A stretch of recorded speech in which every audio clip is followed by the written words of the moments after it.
Hello, I'd like to tell you a little bit about this painting, which is called Spider Plant. It's from the 1970s and it was painted when I was a student at Leeds University. And it's about light and about drawing. And I'd like to explain, if I can, two different approaches to painting light, painting objects. The Impressionists were interested in catching fleeting moments of light as it moved around, branches moving, flicker of light in amongst leaves.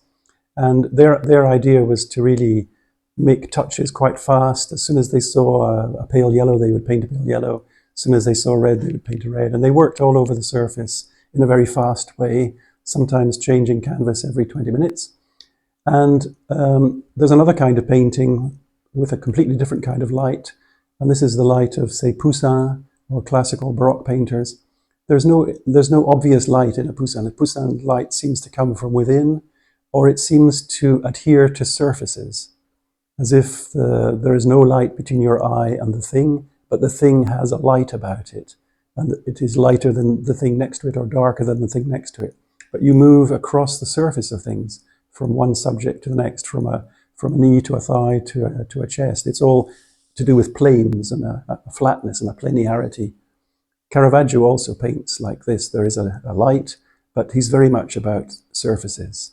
So in this painting, I was trying to paint an object, three-dimensional object, illuminated by the sun, but I wasn't so much concerned about the atmosphere or the light bouncing off things, the atmosphere between the object and me.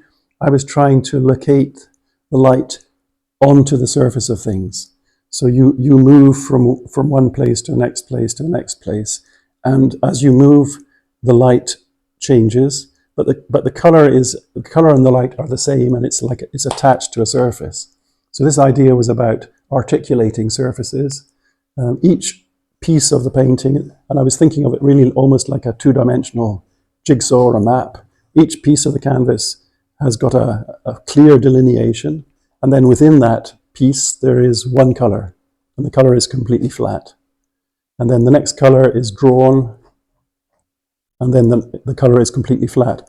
And if you look at it this way, it's really built up of little pieces of color, like a jeweler adding a jewel here and a jewel there and a jewel there across a surface. It gives you the illusion of depth and the illusion of light only when you get the colors right. If you make the color too bright, it jumps forward. If you make it too dark, it goes backwards. So you're saying between here and here, there's a tonal relationship. And if I make this too white, it's going to come forward. You have to get the right color, the right tone in that shape. So that was the task of the painting, was first to decide where one color changes to another, and then clearly delineate it. And then within this piece of color, compare it to all the other colors and say, is it greener than this? Is it whiter than that? Is it yellower than that? And make a whole series of decisions. Usually in nature, there's something which is the brightest and something which is the darkest, and usually they don't change. So I fixed the darkest thing first, or the darkest things, and the brightest things in my mind are like a scale, a bottom note and a top note. And then my job was to locate each little piece of color and to decide, okay, is this piece the same color as this piece? Well, not quite, it's a little bit grayer. Is this piece whiter than that piece? And so it's completely abstract. It really has nothing to do with the subject. But if you get it right, the end result looks photorealistic. In fact, it's the complete opposite of photorealism, because photorealism tries to paint an illusion based on an illusion that has already been created by the camera. This is trying to make an illusion, but only based on optical observation and optical differences. It's a completely different process, and it's all about trying to capture light as it sticks to a surface. And it's the kind of painting that Caravaggio and Poussin did, and it's the opposite of what Monet and Cézanne did.